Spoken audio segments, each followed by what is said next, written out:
So one of the downfalls of the election of Donald Trump has been a lot of grifters who have emerged in the so-called resistance, quote unquote resistance, that honestly have really found a way to enrich themselves and to make themselves famous in their, let's just say, ostensible opposition to Donald Trump. I say that because I think they really appreciate Donald Trump because he's made their careers, but I digress. One of those grifters is in trouble yet again. Michael Avenatti has been charged with conning Stormy Daniels out of $300,000. I want to read a couple of tweets that came directly from the Southern District of New York Attorney General's office because, ironically enough, they took to the same platform that Michael Avenatti used to make himself famous, and they took to Twitter to announce that he was now going to be arrested and indicted.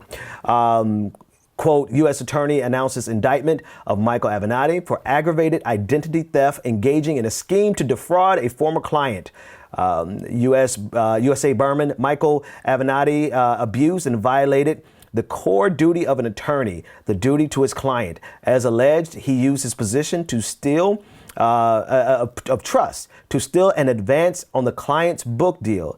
As alleged, he blatantly lied to and stole from his client to maintain his extravagant lifestyle, including to pay for, among other things, a monthly car payment on a Ferrari. Far from zealously representing his client, Avenatti, as alleged, instead engaged in outright deception and theft, victimizing rather than advocating for his client. There was always something about that guy's character that really struck me as a con man. I mean, admittedly, when he said he wanted to run for president, I was like, oh, this would be interesting. But, you know, a hustler's a hustler. I mean, there's really not much more to say about that, but I think most people saw it. And the problem is that sometimes hustlers do a good thing. I mean, Avenatti did actually bring forth some evidence that led to the arrest of R. Kelly. So, you know, not all the time. I mean, sometimes a hustler can be useful, but usually there's more bad that they do than good. And as we've seen, this is not the first time he's done something extremely criminal.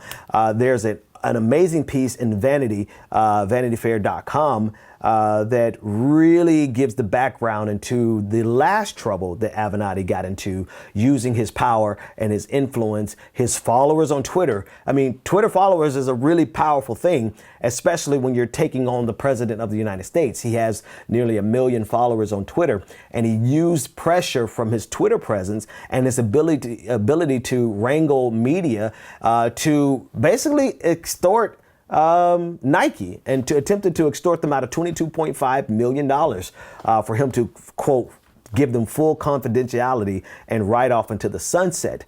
And for that, you really have to read this piece in Vanity Fair because they described, you know, I didn't even realize it, but they described how as he was on his way to the meeting with Nike, he tweeted out about the scandal that was allegedly happening with Nike. And as he went up the escalator to go to that meeting, and he's smiling at the number of retweets and the likes that he got and all the buzzing that's happening on his phone, you know, he's getting those endorphins firing off, you know what I mean? Because it gets a good feeling. You get 5,000 retweets. That's the best feeling in the world for a sociopath like Michael Avenatti. As he reached the top of the escalator, the FBI was there to arrest him. And that was that. So we have a con man who affiliated himself with the resistance, quote unquote resistance, who made himself famous as a result of his opposition to Donald Trump. And as it turns out, he is nothing more than a two-bit con man, just like Donald Trump. Maybe that's why he was so good at opposing Donald Trump. But to his not to his credit, but there was a quote he said that I think was worthwhile in Vanity Fair. He basically said that, you know, I was like Icarus. I flew too close to the sun. It's a good quote, but you're still a con man, Mike.